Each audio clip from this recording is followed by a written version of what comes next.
It is a blessing to have you here. May you find joy and comfort in your faith.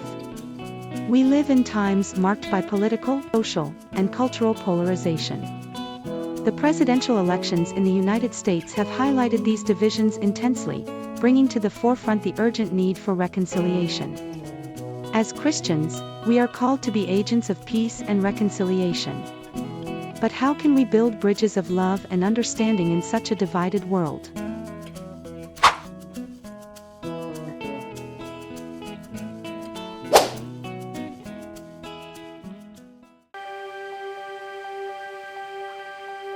Reconciliation as a divine calling.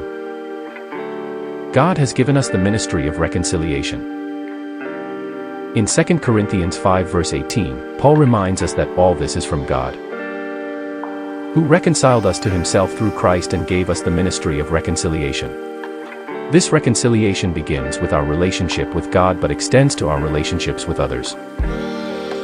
Jesus showed us the way of forgiveness, grace, and unconditional love. When we are reconciled to God, we are empowered to seek reconciliation with others, even with those who think or believe differently. Political and social divisions can create significant barriers between people. But the gospel calls us to love our enemies and pray for those who persecute us. Matthew 5 verse 44. This attitude of sacrificial love helps us overcome barriers and see others as beloved children of God, worthy of respect and understanding. Even if we disagree, we must seek ways to understand their perspectives and show compassion.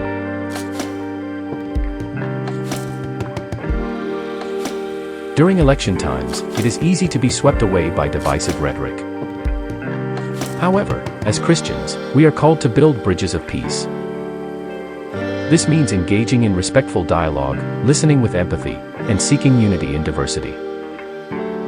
Ephesians 4 verse 3 exhorts us to make every effort to keep the unity of the Spirit through the bond of peace. We must ask ourselves, are we promoting peace or discord? Do our words and actions reflect the love of Christ?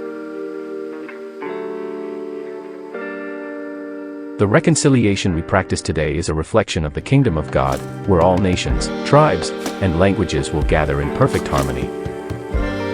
While we wait for this day, we are called to anticipate that reality by living in unity and promoting peace now. The true reconciliation we hope for will be fully manifested at Christ's return, when all division will finally be overcome. Our task is to be witnesses of that coming peace in the present.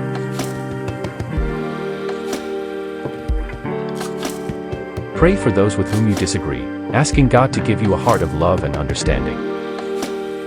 Seek a respectful and constructive conversation with someone who has a different political view than yours. Examine your words and actions, asking yourself if they promote reconciliation and peace. We are called to be peacemakers in a divided world. May we, by God's grace, rebuild bridges and promote the unity that reflects the Father's heart.